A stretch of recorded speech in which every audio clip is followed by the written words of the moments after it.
आप सभी को गोपिका सखी का प्यार भरा राधे राधे। दोस्तों, हमने सखियों के श्याम की कड़ी शुरू की है। उसमें पहला भाग आपने कल सुना होगा। आज उसी से आगे हम बढ़ते हैं। जब मैंने ये दूसरा भाग पढ़ा तो मेरे नेत्र प्रेमाश्रु से भर गए। मन भाव विभोर हो गया। जिसके पास लक्ष्मीपति त्रिभुवन के स्वामी हों, जिस प्रकार गोपियों की हम बात करें, सखियों की हम बात करें, उन्हीं के अधीन थे हमारे श्याम सुंदर, हमारे नटवर नागर। तो आपको किसी और चीज़ की आस कहाँ रह जाती है। इसी को आगे बढ़ाते हुए, ईला सखी की ही बात को आगे चलाते हुए हम आज के इस भाग को शुरू करते हैं। ए ईला, सुन तो, धीमे स्वर में श्याम सुंदर ने कहा।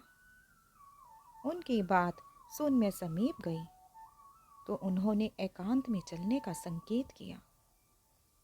वहां चलकर कुछ क्षण सोचते रहे, फिर बोले, मेरा एक काम करेगी क्या? मैंने उत्सुकता से उनकी ओर देखा। अरे, मुख में जिह्वा है, उसका क्या अचार डालेगी? उन्होंने खिंच कर कहा। मैं हंस पड़ी। तुम खाओगे उस अचार को? मार खाएगी, बंदरिया कहीं की। वे खिंच कर मुझे मुट्ठी बांध मारने के लिए बढ़े, किंतु मैं शांत खड़ी रही। तो उन्होंने भी हाथ नीचे कर लिया और समीप आकर बोले, करेगी क्या? व्यग्रता छिपाने के लिए वे मेरी चुनरी का छोर अपनी उंगली में लपेटने और खोलने लगे। करेगी? करेगी? क्या करेगी? दंड बैठक की मलयुद्ध? अब मेरे खिंचने की बारी थी। ना कुछ कहना, ना सुनना, बस करेगी करेगी। मेरे मुख में जिह्वा ना सही, तुम्हारे तो है। फिर बोल क्यों नहीं फुट रहा? घर में सारा काम काज यूं ही पड़ा है। मैया मारेगी, मैं चलूं? मैंने चलने का उपक्रम किया। मैं तेरे हाथ जोड़ूं सखी? नेक रुक जा। सचमुच श्याम ने सन्मुख आकर हाथ जोड़ दिए। मैं अवाक रह गई। क्या काम है, कहो? ईला, उन्होंने बरसने को आतुर नयन उठाकर मेरी ओर देखा। आज प्रातः से अब तक श्री जी के दर्शन नहीं हुए हैं।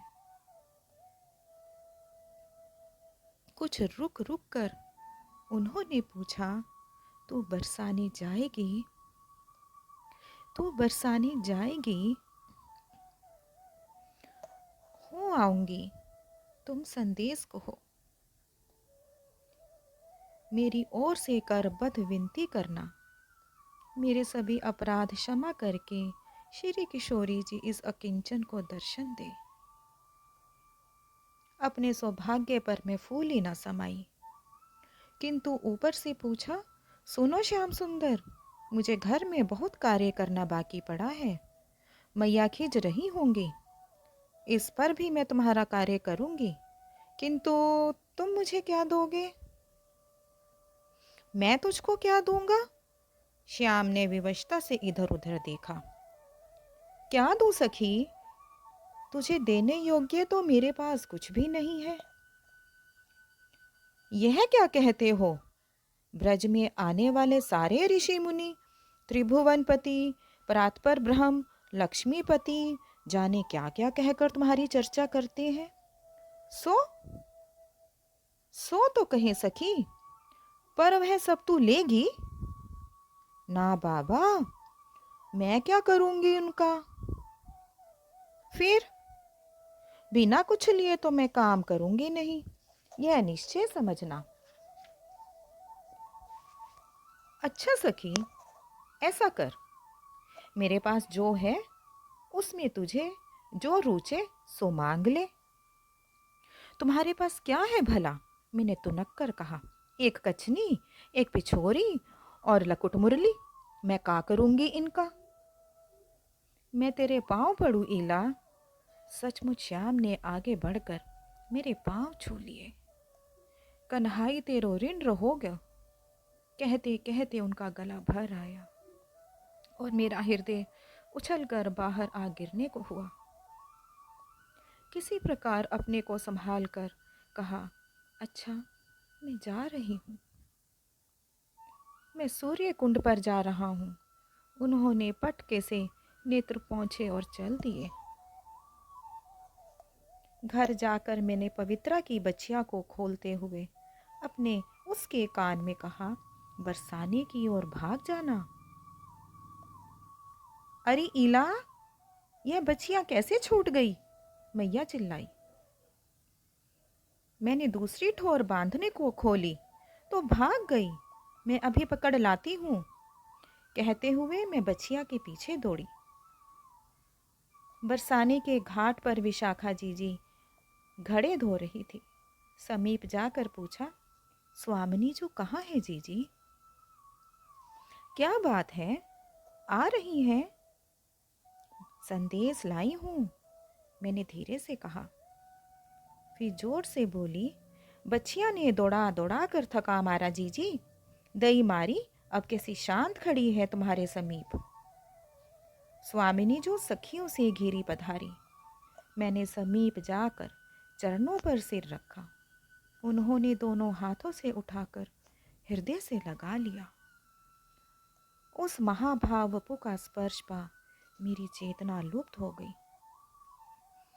ललिता जीजी ने चरणामृत के छींटे देकर चेत कराया।